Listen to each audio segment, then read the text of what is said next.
예, 오늘은 누가복음 11장 27절서부터 누가복음 11장 27절서부터 하나님의 말씀을 살펴보려고 합니다. 누가복음 11장 27절. 그분께서 이것들을 말씀하실 때에 무리 중에서 어떤 여자가 소리를 높여 그분께 이르되 당신을 벤 태와 당신이 빤 젖이 복이 있나이다 하거늘 그분께서 이르시되 그러하다. 그러나 하나님의 말씀을 듣고 그것을 지키는 자들이 복이 있느니라 하시느니라. 예, 이 사람들은 예수 그리스도를 중심으로 해서 예수 그리스도를에게 초점을 맞추고 이렇게 신앙생활을 하는 것 같아도 나중에 확인해 보면 이렇게 빗나가 있는 경우가 종종 있습니다. 소위 그 교회 또는 뭐 그 집단의 지도자라든가 아니면 뭐 이런 그 영적 지도자 또는 목사 이런 분들이 중심이 돼서 초점을 예수님이 아닌 다른 데다가 맞추는 경우가 허다하고, 또 어떤 분들은 그 조직에다가 모든 충성을 바칠 수 있도록 그렇게 해서 초점을 예수 그리스도가 아닌 다른 곳으로 옮겨버리는 경우가 있는데, 오늘 이 경우에는 마리아, 즉 예수님의 어머니라고 알려진 마리아에게 이 초점을 맞추게 되죠. 그래서 어떤 여자가 소리를 높여 그분께 이르되 당신을 벤 태와 당신이 빤 젖이 복이 있나이다 하거늘, 이것을 근거로 해서 로마 가톨릭 교회가 소위 말하면 마리아 숭배 사상을 만들어냈습니다. 단순히 마리아 숭배 사상만 만들어낸 게 아니라 마리아를 신격화해서 여러 가지 형태로 아주 무리를 빌었는데, 그 중에는 소위 말하는 무염시태란 말이 한문으로 좀 어렵죠. 죄가 없이 마리아가 태어났다. 또 죄가 없는 상태에서 예수님을 잉태했다. 또 성모 승천, 마리아가 죄가 없기 때문에 하늘로 예수님처럼 승천해 갔다 등등. 또 심지어는 하나님의 어머니라고 하는 이름을 마리아에게 붙이기도 하고요. 또 하늘의 여왕이라고 하는 용어를 붙이기도 하고요. 사실은 참남하죠. 신성모독이죠. 예레미야 42장에 보면은 하늘의 여왕은 이방 여신을 칭하는 것이고요. 하나님께 어머니가 있을 리가 없고요. 마리아 자신은 잘못된 거 하나도 없어요. 우리가 정말 본받을 만한 훌륭한 신앙인이고, 정말 그럼에도 불구하고 사람들이 이렇게 훌륭한 사람을 자꾸만 신격화해서 우상화하는 그와 같은 것이 문제죠. 그래서 예수님께서는 이와 같은 일이 있을 때마다 항상 초점을 옮겨버리셨습니다. 자, 한번 확인해 보겠습니다. 1장 28절에서도 누가복음 1장 28절에서도 예수님께서 이와 같은 말씀을 하셨죠.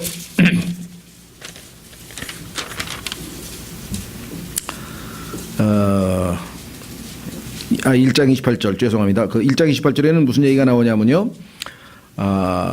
그 천사가 마리아에게 이야기를 하죠. 수퇴고지를 하면서 가브리엘이라고 하는 천사가, 그 천사가 들어가 그녀에게 이르러 말하되 크게 호의를 입은 자여 평안할지어다. 주께서 너와 함께 하시니 네가 여자들 가운데 복이 있도다 하매, 이렇게 얘기를 했죠.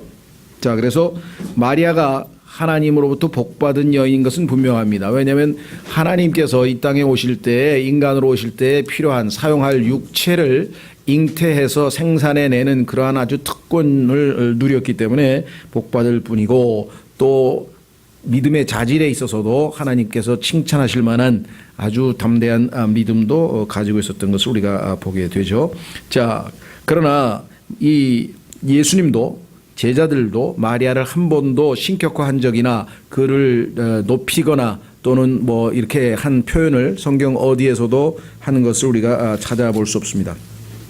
그래서 우리는 심지어는 마리아보다도 더 높임받은 여성도 성경에 보면 나와요. 자, 여기는 지금은 내가 여자들 가운데 복이 있도다라고 가운데란 말을 썼죠. 그런데 사사기 5장 24절에 보면은 야엘이라고 하는 여인은 여자들보다 더 위에 높임을 받은 여인이 나타나는 것을 봐서 성경 전체에서 마리아를 신격화한다든가 드높이는 것은 결코 성경적으로 바람직하지 않다 그랬습니다. 자, 한번 확인해 보겠습니다. 사사기 5장 24절.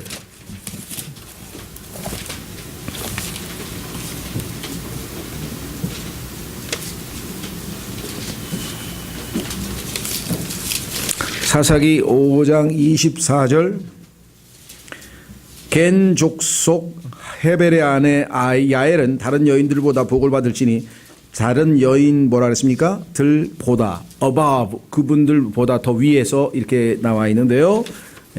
자, 왜 이렇게 야엘이라는 여인이 복을 받을까? 그것은 나중에 여러분들이 성경을 좀 공부해 보시면 신부가 즉 교회 예수 그리스도의 몸된 교회가 신부가 그리스도와 함께 이 땅에 되돌아와서 뱀의 머리를 상하게 하는 그 영적 전투를 벌이게 될 것을 성경에서 예표하고 있죠. 그래서 예수 그리스도의 신부를 예표하고 있기 때문에 마리아보다 더 복을 받은 인물로 성경에 나옵니다. 실제로 우리는 천상에 있는 에베소서 1장 3절에 보면 천상에 있는 영적인 것으로 복을 받았다는 말씀을 우리가 듣게 되니까 주님께서 하신 말씀이 이해가 되죠. 뭐라고 주님이 오늘 누가복음에서 말씀하셨는가 하니 하나님의 말씀을 듣고 지키는 자가 더 복이 있다. 이렇게 주님이 말씀하셨잖아요. 그렇죠? 하나님의 말씀을 듣고 그것을 지키는 자들이 복이 있느니라 하시니라 이렇게 말씀하셨죠. 실제로 성경에 보면 주님의 몸된 교회가 훨씬 더 이 마리아보다 유대인인 마리아보다 더 복받은 것으로 나온다는 것을 우리가 알 수 있습니다. 다만 우리가 한 가지 그리스도인으로서 적용해야 될 것은 하나님의 말씀을 듣는 것도 물론 복되죠. 그러나 이 듣는 말씀을 실천에 옮길 때에 정말 진정한 의미에서 하나님의 축복을 받는다. 이렇게 성경에 써 있습니다. 자, 야고보서 1장으로 가시면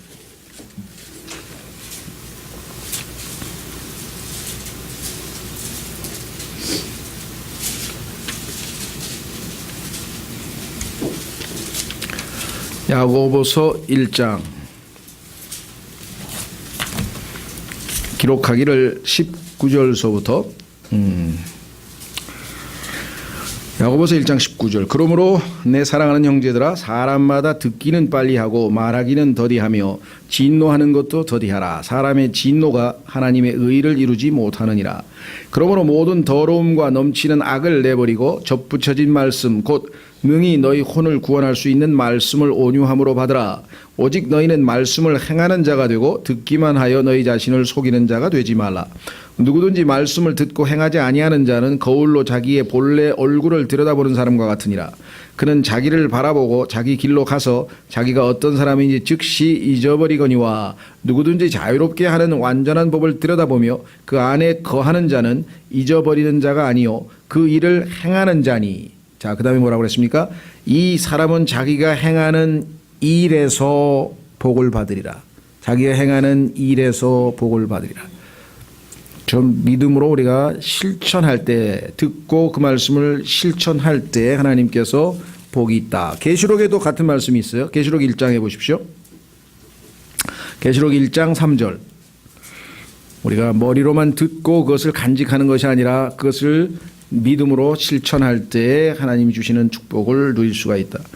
요한계시록 1장 3절 이 대언의 말씀들을 읽는 자와 듣고 그 안에 기록된 그것들을 지키는 자들은 복이 있나니 이는 때가 가깝기 때문이라. 그래서 우리 그리스도인들도 이 말씀을 우리가 영적으로 얼마든지 교훈 삼아 지켜낼 수가 있죠. 따라서 누가복음 다시 돌아오시면 11장 27절 28절에서는 마리아를 숭배하는 것이 아니라 오히려 하나님의 말씀을 듣고 지키는 자가 복이 있다는 주님의 말씀을 우리가 기억하시고 간직하셔야 되겠죠.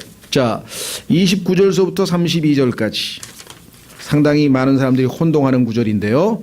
자, 29절서부터 32절까지 사람들이 함께 빽빽이 모였을 때 그분께서 말씀하기 시작하여 이르시되 이 세대는 악한 세대라. 그들이 표적을 구하나 대언자 요나의 표적 외에는 아무 표적도 이 세대에게 주지 아니하리니 이는 요나가 니느웨 사람들에게 표적이 되었던 것 같이 사람의 아들도 이 세대에게 그러할 것이기 때문이라. 자, 여기 보시면 악한 세대라고 주님이 얘기하시는데 악한 세대의 특징은 뭐냐? 여기 주님이 말씀하시는 특징은 표적을 구하는 세대예요. 하나님의 말씀을 믿어야 되는데 믿는 대신에 뭔가 보여달라고 하는 신앙. 우리가 생각할 때는 얼마나 어처구니가 없어요. 너무나 많은 사람들이 보여줘야 믿는다는 거예요. 그런데 그것은 악한 자의 모습이라고 성경에서 얘기했대. 그렇죠? 보지 않고 믿는 것이 복되더라라고 도마에게 예수님께서 말씀하셨고 믿음으로 산다는 것은 눈으로 보는 것으로 사는 것이 아니라고 고린도후서에 말씀하셨고, 그렇죠? 예. 아버지한테 어린아이가 아버지 이번에 전 틀림없이 100점을 맞아올 테니까 약속대로 자전거를 사주는 겁니까? 사준다 이거야. 아버지 돈 있습니까? 있다 이거야. 정말 있습니까? 있다 이거야. 자전거가 100만 원이 하는데 있냐 이거야. 있다 이거야. 보여달라. 그 아버지가 기뻐할까요? 넌 날 뭘 믿는 거냐? 아마 그렇게 얘기하시겠죠. 너 날 못 믿는 거냐? 그렇죠? 예. 그걸 끝까지 보려고 하는 그 참 잘못된 것. 그런데 기도원에 가면 그냥 보여달라고, 뭘 보여달라고 이렇게 보지 않고 믿는 것이 복되로라고 주님이 말씀하셨는데, 주님의 말씀은 다 어디로 가버렸냐면 베드로전서 1장으로 갑니다. 예, 보여달라고 하는 사람은 믿음이 없다는 것을 스스로 인정하는 것이에요. 어리석은 짓이에요. 그래서 어떤 사람이 표적을 많이 경험하고 무슨 이상한 체험을 많이 하고 뭘 봤다 그러면 그 사람은 정말 너무나 믿음이 약해서 하나님이 어쩌면 보여주실 수도 있어요. 하도 안 믿으려 그러니까. 자, 베드로전서 1장에 뭐라고 말씀하셨나 한번 보십시오. 8절. 베드로전서 1장 8절. 너희가 그분을 보지 못하였으나 사랑하는도다. 지금도 너희가 그분을 보지 못하나 믿으며 이루 말할 수 없고 영광이 가득한 기쁨으로 기뻐하나니 이는 너희가 너희 믿음의 결말 곧 너희 혼의 구원을 받았기 때문이라.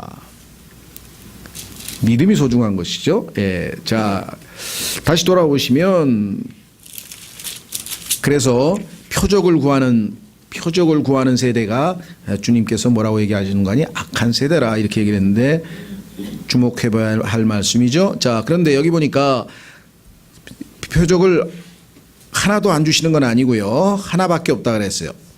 대언자 요나의 표적 외에는 아무 표적도 이 세대에게 주지 아니하리니. 그러면 대언자 요나의 표적이라는 게 도대체 뭐냐? 마태복음 12장으로 가서 한번 답을 찾아보겠습니다.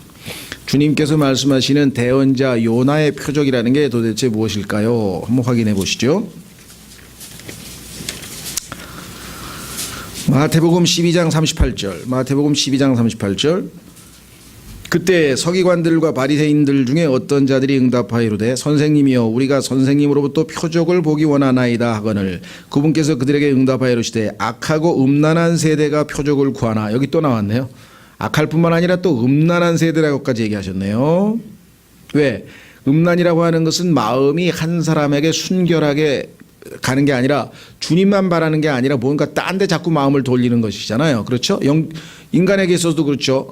남편과 아내 사이에 부부간의 정절이 아니라 딴 여자, 딴 남자에게 관심을 갖는 것이 바로 음란이라고 한다면은 하나님 이외에 자꾸 뭔가 다른 증거를 요구한다면 악하고 음란한 세대의 표적이라, 특징이라 주님이 말씀하셨는데 대언자 요나의 표적 외에는 아무 표적도 그 세대에게 주지 아니하리라 설명을 하십니다. 40절에 요나가 밤낮으로 사흘 동안 고래 뱃속에 있었던 것 같이 사람의 아들도 밤낮으로 사흘 동안 땅의 심장부에 있으리라.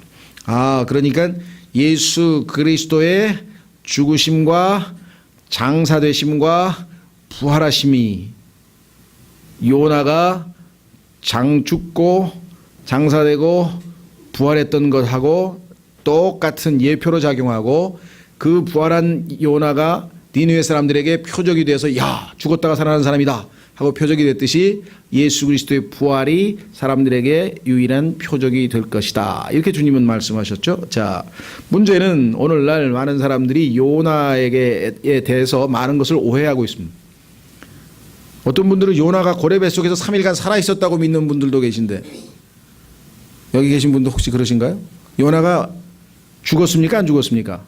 어떤 분은 요나가 3일 동안 고래 뱃속에 살아있다가 토해내서 나온 것으로 생각하시는 분이 있는데 상식적으로 생각해 보세요. 3일 동안 물론 하나님이 살려주시면 살려주시겠지만 예수 그리스도께서 자신의 죽으심과 장사 지내심과 부활하심이 요나가 예수님의 표적이라고 했는데 요나가 안 죽었으면 그 표적이 성립이 되겠냐 이 말이죠. 그렇죠? 자, 그렇다면은 요나가 고래 뱃속으로 들어갔을 때 어떤 분들은 또 왜 요나서에는 큰 물고기라고 되어 있는데 예수님은 큰 물고기라고 안 하고 고래라고 하냐. 그 큰 물고기를 지으신 분이 예수님이니까 그게 고래라고 설명을 해 주는 거잖아요. 그 얼마나 감사해요. 그게 고래였구나. 그랬더니 어떤 사람들이 역사적으로 고래 뱃속에서 살다 며칠간 살다가 그 도로 토해내서 살은 사람들 명단을 또 뽑아가지고 뭐 살아있질 않았어요. 죽었어요. 그래서 성경에 보니까 죽으면서 그의 혼이, 자, 죽는 순간에 혼이 떠나죠. 자, 성경에 따르면 죽음이라고 하는 것은 영과 혼과 몸에 있어서 영이 하나님께로 회수된다고 전도서 3장에 얘기를 했고, 전도서 12장에 얘기했고, 그렇죠? 예. 그다음에 몸은 무덤에 묻혀야 되는데 이번에는 고래 뱃속에 있었어요. 그게 무덤 역할을 했어요. 육체의 무덤. 그다음에 혼은 빠져나와서, 몸에서 빠져나와서 이제 지옥으로 갑니다. 그렇죠? 예. 그래서 요나가 지옥의 뱃속에서 기도를 해요. 지옥에서 나 좀 살려달라고. 지옥에 갔다가 살아나온 사람은 아마 요나가 유일한 사람일 것이에요. 한번 확인해 보겠습니다. 성경을 자세히 읽어보면 아, 요나가 지옥까지 갔다 왔구나. 왜? 지옥의 뱃속에서 기도하는 장면이 나와요. 근데 성경을 읽는지 안 읽는지 말도 안 돼. 요나가 무슨 지옥을 갔다 왔어. 막 이런 분이 있어요. 그럼 성경이 거짓말인가요? 누가 거짓말? 성경이 거짓말이에요? 누가 거짓말이에요? 예? 확인해 보세요. 자, 요나서 2장. 요나서 2장. 그때 요나가 물고기, 자, 17절부터 1장 17절부터 이제 주께서 이미 큰 물고기를 예비하사 요나를 삼키려고 아예 하나님이 대기까지 해놓으셨네. 예비까지 해놓으셨네.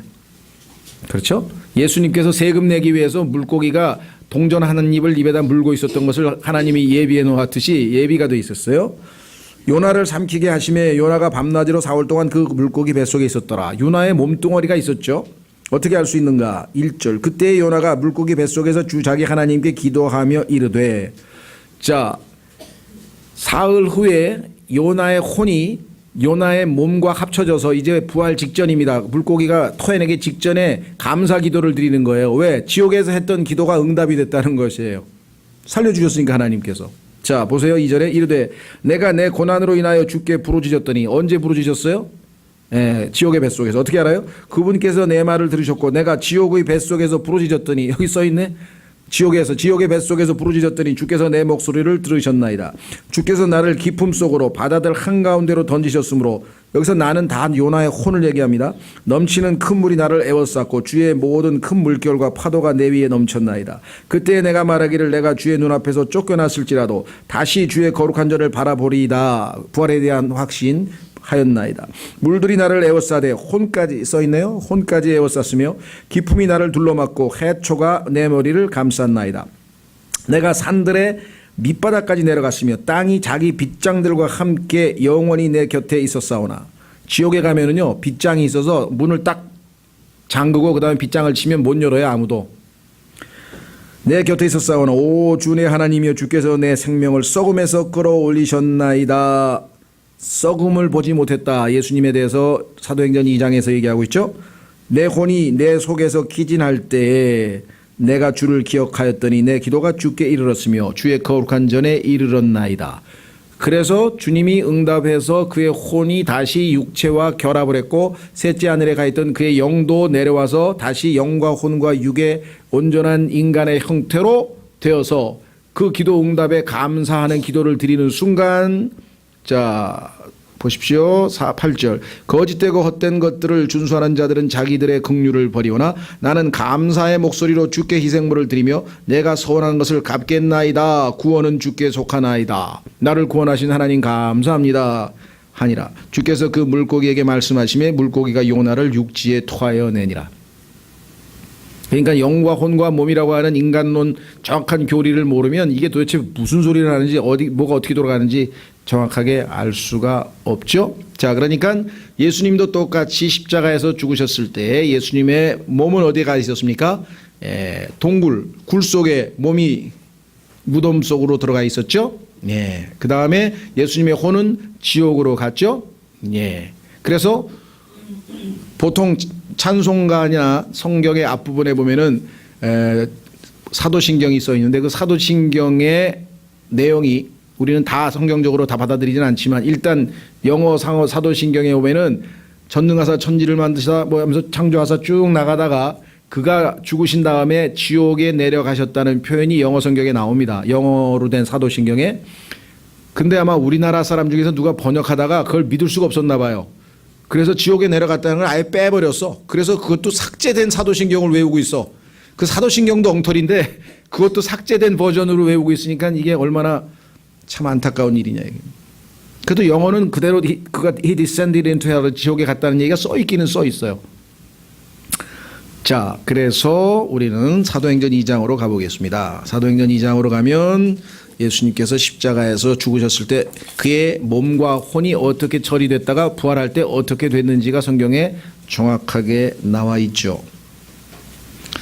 사도행전 2장 27절, 사도행전 2장 27절. 이는 주께서 내 혼을 지옥에 남겨두지 아니하시고 주의 거룩한 자가 썩음을 보지 아니하게 하실 것이기 때문이니이다. 주께서 생명의 길들을 내게 알려주셨으니 주의 얼굴로 내게 기쁨이 충만하게 하시리이다 하느니라. 예수님께서 하나님 아버지께 감사하는 그런 기도가 써 있는데 내 혼을 지옥에 남겨두지 아니하셨다 이렇게 되어 있단 말이죠. 31절 이것이 예수님의 부활에 대한 것이라고 성경에 써 있네요. 또 이것을 미리 보았으므로 그리스도의 부활에 대하여 말하기를. 구약 성경의 시편에 보니까 예수 그리스도의 부활에 대해서 뭐라고 써놨느냐. 그의 혼이 지옥에 남겨지지 아니하였고, 지옥에 가셨으니까 지옥에 남겨지지 않았을 거 아니에요. 그렇죠? 그의 육체도 썩음을 보지 아니하였느니라 하였느니라. 이 예수님을 하나님께서 일으키셨으며 우리는 다 그 일의 증인이로다. 에베소서 4장으로 갑니다. 그렇다면 예수님께서 가셨다는 그 지옥은 위치가 어디 있냐? 성경에 보니까 땅의 심장이라 그랬는데요. The heart of the earth, 땅의 심장. 심장은 우리 몸의 중심에 있죠. 그래서 땅의 중심부 이렇게 번역하신 분도 있어요. 왜냐하면 심장이라고 하는 말이 조금 너무 은유적이니까 땅의 심장 이렇게 안 하고 그냥 땅의 중심부라고 의역한 성경도 있는 것 같아요. 뭐 심장이라고 해도 전혀 이상할 게 없겠죠. 땅의 심장. 자, 에베소서 4장 8절. 그러므로 그분께서 이르시기를 그분께서 높은 곳으로 올라가실 때 예수님이 승천하셨는데 높은 곳으로 올라가실 때 포로로 잡힌 자들을 포로로 이끄시고, 자, 마귀에게 노예로 있던 종으로 있던 죄의 종으로 있던 자들을 예수님께서 다 탈취하셨죠. 왜? 더 강하신 분이니까 강한 자를 묶어서 그에게서 다 빼앗으셔서 이제 그분께서 그들을 데리고 올라가셔서 하나님 앞에 내가 잡아온 포로들을 보십시오 하고 하나님께 이제 바쳤겠죠. 그리고 사람들에게 지상에 남아있는 주님의 몸된 교회에는 머리 되신 예수님이 올라가셨으니까 주님이 다시 올 때까지 선물들을 주셔서 주의 백성들을 말씀을 가르치고 양육하도록 하셨다 이렇게 성경에 써 있네요. 그래서 우리가 지금 그 말씀에 순종하고 있습니다.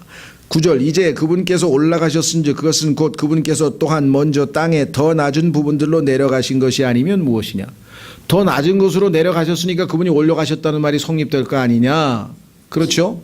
그러면 성경에서 지옥이라고 하는 그것은 땅의 더 낮은 부분. 땅의 낮은 부분은 무덤이고 그보다 더 낮은 부분. 그래서 우리는 땅의 심장, 땅의 더 낮은 부분이라고 하는 것을 성경을 통해서 확인을 해 볼 수가 있습니다. 그렇죠? 네. 자, 그래서 우리는 이 예수 그리스도의 죽으심과 그 다음에 장사되심과 그 다음에 부활하심, 이것이 요나에게 일어났는데 그것이 바로 표적이다. 그러니까 예수님께서는 부활이다 이렇게 얘기를 했습니다. 자, 그런데 자, 누가복음 1장으로 가보면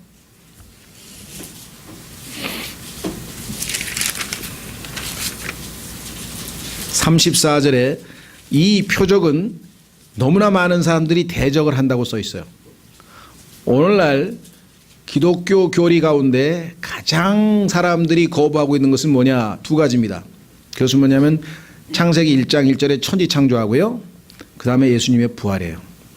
이 두 가지는 이 두 가지를 받아들이면 안 믿을 수가 없어요. 예수님을. 그런데 이 두 가지를 거부하는 거죠.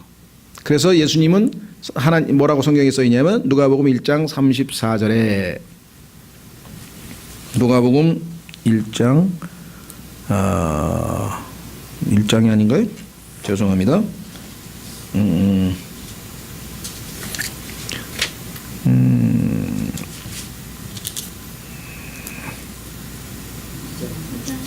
2장 34절이네요. 그죠? 아이고 죄송합니다. 내가 1장으로 잘못 썼네요. 자, 누가복음 2장 34절에 이렇게 돼 있죠. 시므온이 그들을 축복하고 아이의 어머니 마리아에게 이르되 보라, 이 아이는 이스라엘에서 많은 사람을 넘어지게 하고 다시 일어나게 하기 위해 세워졌으며 또 비방을 받는 표적이 되기 위해 세워졌나니. 자, 여기 보시면 예수님이 표적이라는 뜻도 되고요, 또 예수님이 표적을 위해서 세워졌다. 다시 말하면 부활이, 이게 표적이 예수님을 가리킬 수도 있고 문법적으로, 그다음에 부활을 가리킬 수도 있습니다. 그래서 비방받는 표적이 뭐냐? 예수 그리스도의 부활. 너무나 많은 사람들이 오늘날도 비방하죠. 예. 그래서 예수 그리스도의 부활에 대해서 너무나 많은 사람들이 거부하고 있는 것을 우리가 보게 되고, 그래서 저희 교회가 예수 그리스도의 부활은 역사적 사실이다라고 하는 팜플렛도 저희가 만들어서 지금 배포하고 있는 것을 저희가 잘 아시죠? 자, 그래서 계시록 1장 18절로 가보겠습니다. 죄송합니다. 마태복음부터 먼저. 마태복음 16장 18절부터. 마태복음 16장 18절에 가면은 지옥에는 문이 있습니다. 그래서 그 문을 잠그고 그다음에 빗장, 아까 요나서의 빗장을 쳤죠? 예, 우리 옛날에 조선시대에도 대문 잠그고 그다음에 빗장을 치면은 이제 못 열죠? 마태복음 16장 18절. 마태복음 16장 18절. 또 내가 내게 이르노니 너는 베드로라. 이 반석 위에 내가 내 교회를 세우리니 지옥의 문들이 그것을 이기지 못하리라. 그런데 이거 음부의 권세라고 이상하게 번역을 해가지고 성경으로 해석을 못하게 만드는, 정확한 성경이 없으면 교리적으로 성경을 이해할 수가 없죠. 자, 그러면 계시록으로 돌아갑니다. 계시록 1장 18절. 예수님께서는 어떻게 부활하실 수가 있는가? 예수님은 지옥의 열쇠를 가지고 계세요. 그래서 빗장을 열고 열쇠로 문을 열고 얼마든지 부활하실 수 있죠. 자, 요한계시록 1장 18절. 요한계시록 1장 18절. 나는 살아있는 자라, 부활하셨으니까. 전에 죽었으나 보라, 내가 영원 무궁토록 살아있노라. 아멘. 또한 내가 지옥과 사망의 열쇠들을 가지고 있노라. 예수님은 지옥에 가셔도 얼마든지 열고 나오실 수 있죠. 지금도 지옥에 갇혀 있는 사람들을 얼마든지 예수님은 열어줄 수 있어요. 자, 그렇다면 예수 그리스도와 요나와의 차이는 뭔가? 비슷한 점이 있지만 차이가 하나 있어요. 그것은 뭐냐? 요나는 뭘 했습니까? 요나는 가서 어떻게 했어요? 뱃속에서, 죄송합니다. 요나는 지옥에 내려가서 너무나 놀래가지고 내가 하나님 앞에 크게 죄를 지어서 불순종해서 이렇게 심판을 받았구나 해서 지옥에서 무릎 꿇고 기도했죠. 예, 그래서 응답받았어요. 근데 예수님은 그러실 이유가 없죠. 그래서 어떻게 했느냐? 성경에 보니까 예수님께서 지옥에 가서 하신 것은 전파를 했다 그래요. 전파. 한번 확인해 보겠습니다. 두 군데에서. 베드로전서 3장. 그러니까 예수님께서는 지옥에 가셔서도 하실 일이 있었죠. 네, 그래서 저희 교회에서 낸 책 중에는요, 예수 그리스도께서 죽으신 다음에 부활하실 때까지 하신 행적, 무슨 일을 하셨는가가 소책자로 나와 있습니다. 많은 분들이 궁금해하는데 성경에는 하나님이 다 써놓으셨어요. 심지어는요, 여러분 주변에 혹시 일반적으로 지금 교회 다니시는 분들에게 예수님께서 지옥에 가셨다가 다시 오셨다는 얘기를 하면 뭐 거의 막 그럴 리가 있냐고, 왜 예수님이 지옥에 가냐고 그러면서 막 그러신 분들이 의외로 많습니다. 근데 예수님이 지옥을 가지 않으셨으면 내가 가야 돼요. 내 대신 가신 거예요. 내가 가야 할 지옥을 예수님이 가셨는데 예수님이 지옥을 안 가셨으면 내가 가야 될 판이라니까. 그게 얼마나 구원에 있어서 중요한 사실이라는 것을 모른다 이 말. 그리고 성경 곳곳에 써 있는데 왜 안 믿냐 이 말. 그렇죠. 자, 베드로전서 3장 19절. 베드로전서 3장 19절. 그분께서 또한 성령으로 말미암아 감옥에 있는 영들에게 가서 선포하셨는데 이 영들은 노아의 날들의 방주를 예비하는 동안 곧 하나님께서 한번 오래 참고 기다리실 때에 불순종하던 자들이라. 방주 안에서 물로 말미암아 구원받은 자가 몇 안 되니 곧 8혼이라. 자, 여러분들 잘 아시는 것처럼 노아의 홍수 때에는 우리가 생각하는 것처럼 사람들을 심판하기 위해서 하나님이 내린 심판이 아니라 그 심판의 주 대상자는 타락한 하나님의 아들들, 즉 천사들이었어요. 그래서 그들이 이 땅에 와서 사람의 딸들과 혼인하고 하나님의 질서를 무너뜨렸기 때문에 그들을 심판하는데, 노아에게 주신 복음을 듣지 않고 거부해서 그 천사들을 따라간 사람들은 뭐 자동같이 심판을 받았죠. 그런데 그 영들에게 하나님의 심판을 선포하는 거예요. 그래서 여기서는 선포했다 그랬어요. 그냥 영들에게 가서 선포했다 그랬죠.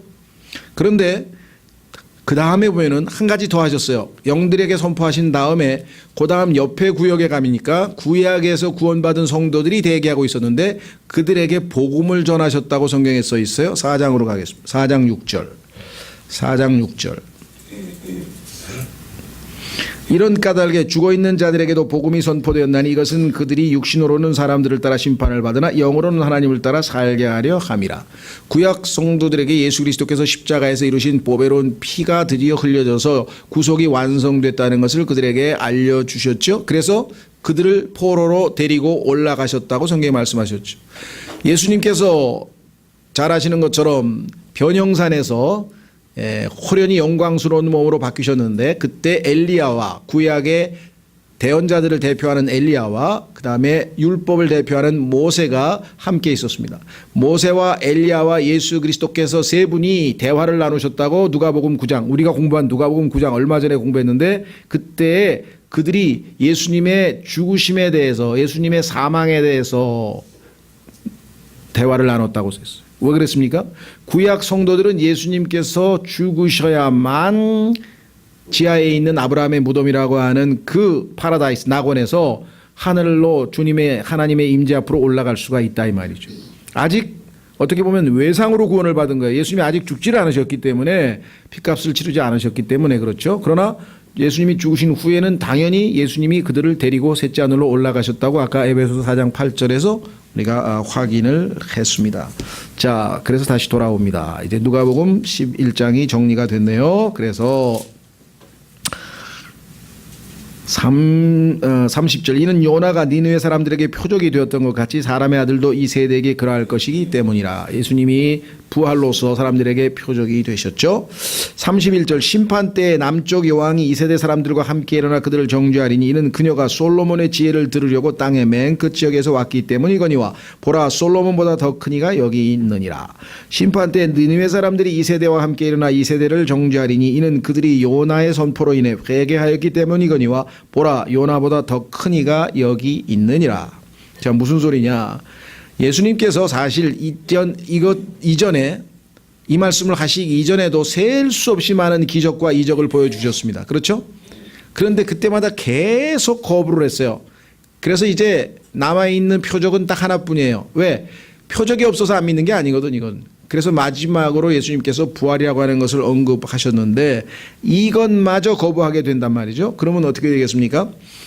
자, 당시에 옛날에 솔로몬의 그 명성을 듣고 이방 그 왕 중에 한 아라비아의 그 여왕이, 시바의 여왕이 이 솔로몬을 만나기 위해서 엄청난 대가와 희생을 치르면서 찾아왔었다는 사실을 우리가 잘 알죠. 근데 솔로몬이라고 해봐야 아시다시피 나중에 우상숭배도 하고 우리가 볼 때는 형편없는 죄인이에요. 우리하고 똑같은 죄인이었어요. 그런데 그 사람의 지혜를 듣기 위해서 그렇게까지 해서 와서 정성을 보였는데, 이들은 솔로몬보다 훨씬 더 큰 지혜를 지니시고 그야말로 그분이 지금 이들 앞에서 지금 수없이 많은 기적을 베풀고 말씀을 전하고 하나님의 능력을 보이고 죽은 자를 살리고 이거를 다 보면서도 결국은 이분을 거부한다면 그 솔로몬을 찾아왔던 그 시바의 왕은 그래도 믿음이 있었으니까 왔을 거 아니냐 이거죠. 그들과 그때까지 그들이 가지고 있는 별 증거도 별로 없는 것에도 불구하고 하나님을 믿었던 그 당시의 사람들이 이 시대 사람들을 정죄하지 않겠느냐. 그렇죠. 너희는 지금 우리보다 수백 배 많은 증거를 갖고도 안 믿었어? 너희들은 정죄받아 마땅하다. 오늘날 어떻습니까? 이 시대는. 방송만 틀면요. 텔레비전에서 막 기독교 방송이 막, 물론 어떤 분들은 기독교 방송 틀어봐야 그 복음도 거의 안 나와요. 그런데 그래도요. 예수 그리스도에 대해서 기본적인 복음을 전하는 게 가끔 있어요. 없는 거 아니에요. 그리고요. 전도지 지금 막 셀 수도 없습니다. 만화 전도지부터 시작해가지고 뭐 그렇죠. 라디오 방송이 있어요. 인터넷 방송이 있어요. 책이 있어요. 전도지 있어요. 그 다음에 교회는 그냥 그랬더니 복음을 전하는 교회가 있어요. 그래도 복음 기본적으로 전하는 교회 있습니다. 지금 어딜 가든지 그렇죠. 외치고 외치고 외치고. 자, 한번 확인해 보겠습니다. 잠언 1장. 잠언 1장.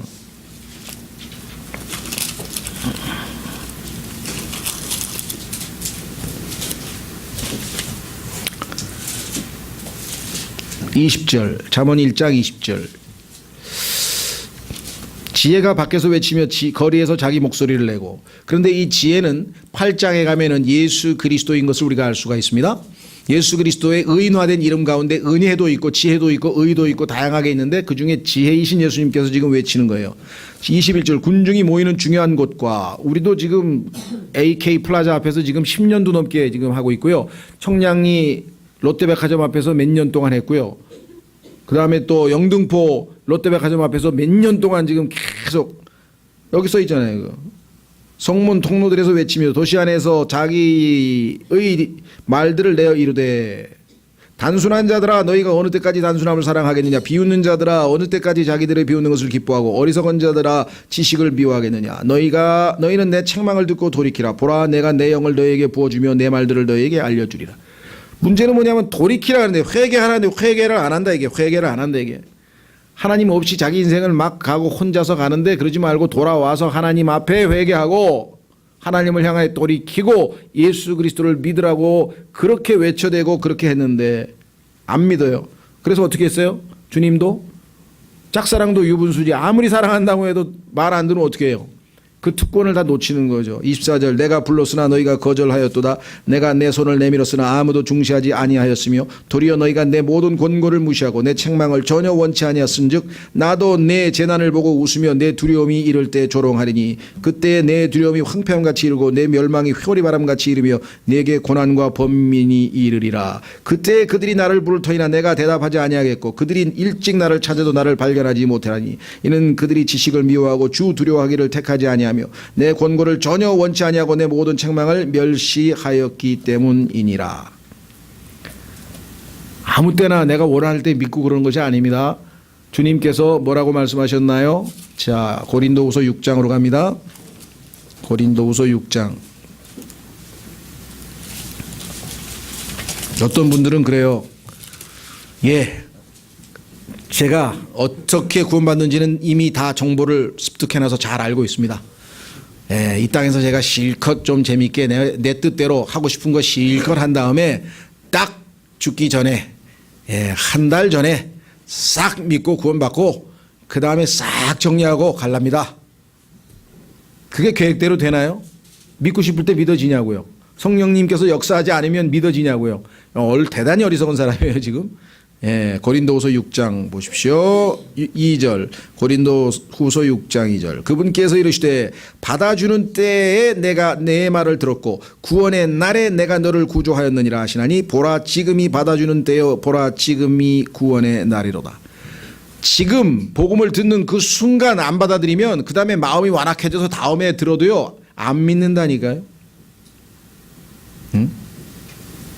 예수 그리스도를 완악하게 거부했던 자들은요 나사로가 자기 동네에 같이 살던 나사로가 부활했어도 안 믿었어요 예수님을요. 그리고 구원 못 받았어요. 우리가 생각할 땐 이건 너무하다. 어떻게 그걸 안 믿지? 믿음은 선물이라 그랬어요. 성경에 보니까 하나님 주시는 선물에 내가 믿고 싶어서 막 믿어지는 게 아니라니까요. 하나님이 주시는 기회에 지금이라 하잖아요. 지금 복음을 들었을 때 하나님께서 성령으로 찔림을 주셨을 때 내가 죄인이구나. 믿어야 되겠다. 그때 믿어야지. 그렇죠. 순종도 마찬가지입니다. 하나님의 말씀이 설교를 통해서 나에게 찔림이 왔을 때 내가 회개해야지. 내가 성경 읽어야지. 내가 그 순간에 해야지. 하루만 지나보세요. 맹숭맹숭 전혀 하나님의 말씀이 내 안에서 역사를 하질 않아요. 믿음으로 받아들일 때 역사할 수가 있겠죠. 자, 그래서 다시 돌아옵니다. 그래서 누가복음 이제 오늘 말씀을 좀 정리하겠습니다. 누가복음 32절 심판 때 니느웨 사람들이 이 세대와 함께 일어나 이 세대를 정죄하리니. 자, 하나님께 불순종하는 요나 같은 사람의 메시지를 듣고도 회개를 했는데 어느 정도 회개인 줄 아십니까? 남녀노소 전부 다 금식했고요. 심지어는 짐승도 다 금식시켰다고 성경에 써 있어요. 그 읽었어요? 여러분들 성경에서? 짐승들도 다 금식했어요. 왜? 하나님의 심판이 너무나 두려워가지고 그 주인들이 짐승들도 다 금식 기도를 시켰다니까. 기도를 했는지까지는 모르지만 하여간 금식을 시켰어요. 얼마나 하나님의 메시지가 마음에 와닿는지. 그러니까 하나님께서 뭐예요? 그래 겸손해졌구나 해서 살려준 거 아니에요? 하나님의 말씀에 제대로 합당한 반응을 했기 때문에. 그런데 그들이 요나의 선포로 인해 회개하였기 때문이거니와 보라 요나보다 더 큰 이가 여기 있느니라. 요나를 창조하고 요나에게 그 임무를 맡기신 그분이 계신데 너희는 그분을 앞에 두고 지금 3년 반 동안 그렇게 너희에게 기회를 줬는데 그거를 거부한다면 어떡하겠냐. 그렇죠? 우리 주변에도 지금 너무나 많은 분들이 모르겠어요. 이번에 또 하나님이 주시는 모르겠어요. 또 마지막 기회가 될지도 모르잖아요. 이번에 12월 25일 날 정말 내가 꼭 구원시켜야 될 사람이 있다. 기도하세요. 하나님 꼭 이번에 참석해서 이 사람이 구원받을 수 있도록 친구가 됐던 친척이 됐던 하여간 뭐 동네 아는 사람이 됐던 누가 됐든 모르겠습니다만은 일단 12월 25일 날은 분위기도 좋잖아요. 크리스마스 때니까 그래도 평소 때 교회에 관심 없던 사람도 크리스마스라는 게 뭔지 교회라도 한번 가보고 싶은 마음이 생길 텐데 그때 와서 이번에 메시지는 예수 그리스도 그분은 누구신가? 그분은 왜 오셨는가? 그리고 나는 누구인가? 세 가지 질문을 놓고 답변을 해서 복음을 전하려고 지금 이번에 준비합니다. 그래서 꼭 구원받아야 될 분이 있다면 지금부터 미리 기도해서 마음을 붙들어 놔야지 아니면 하나님 말씀을 들으러 간다는데 마귀가 뭐 그래 잘 다녀와 그리고 그런 마귀는 없고요. 부지런히 기도해서 하여간 영적으로 준비가 되셔야 되겠죠. 자, 그래서 우리는 32절까지 보았습니다. 33절까지 하고 마치겠습니다. 오늘은 누구든지 등잔불을 켜서 은밀한 곳이나 통 밑에 두지 아니하고 등잔대 위에 두나니 이것은 들어가는 자들이 그 빛을 보게 하려 함이라. 자, 성경에 보니까 예수님께서 뭐라고 말씀하셨습니까? 나는 세상에 뭐라 그랬습니까? 빛이라. 자, 예수님께서 세상의 빛인데 성경에 보니까 하나님은 빛이시라. 그것까지 이해가 되죠? 또 참된 빛이라 예수님. 그런데 놀랍게도 그 예수 그리스도께서 우리 안에 들어오셔서 이제 우리를 향해서 너희는 세상의 빛이라 이렇게 말씀하셨어요. 마태복음에. 그러니까 그 두 구절을 다 비교하기 전에는 오해하시면 안 돼요. 너희는 세상의 빛이라 그러니까 내가 스스로 빛을 내는 존재인 것처럼 착각하면 안 된다. 나는 빛을 낼 수 있는 존재가 아니죠. 내 안에 빛이 들어와 있. 그래서 태양은 스스로 빛을 내는 발광체인 예수 그리스도를 예표하지만 다른 태양으로부터 빛을 받아서 반사하는 교회를 예표하고 있다고 성경에 늘 반복해서 나오고 있죠. 그래서 예수 그리스도께서 내 안에 들어오셨기 때문에 그분이 빛을 발할 수 있도록 내가 그분에게 내 자신을 내어드리면 내가 빛을 비추게 되고 그 빛을 비출 때 사람들은 나의 선한 행위들을 보면서 하나님께 영광을 돌리게 되어 있다. 그리고 여기 써 있잖아요. 자, 그래서 지금 누가복음에서 뭐라고 얘기했는가 하니 등잔불을 켜서 은밀한 곳이나 통 밑에 두지 아니하고 등잔대 위에 두나니 여러분과 제가 올바른 간증을 세워야 될 그러한 사람이라는 것. 이것은 들어가는 자들이 그 빛을 보게 하려 함이라 라고 성경에 분명하게 말씀하고 있네요. 그렇죠? 예. 자, 마지막 한 구절 찾고 마칩니다. 많은 사람들이 이 비결을 알면 쉬운데 비결을 놓치면 신앙생활이 또 어렵죠. 자, 마태복음 5장 16절.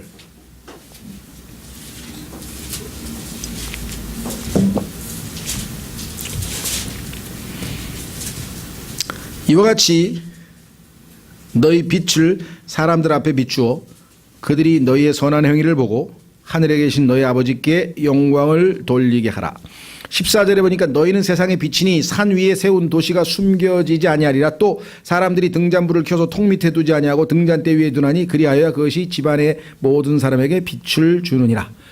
그러니까 우리가 빛으로서의 역할을 해야 되는데, 그렇죠? 예수님께서 우리 안에 들어오셔서 빛으로 계셔서 그 빛을 어떻게 해야 된다 그랬습니까? 16절에 비추게 하라 이래.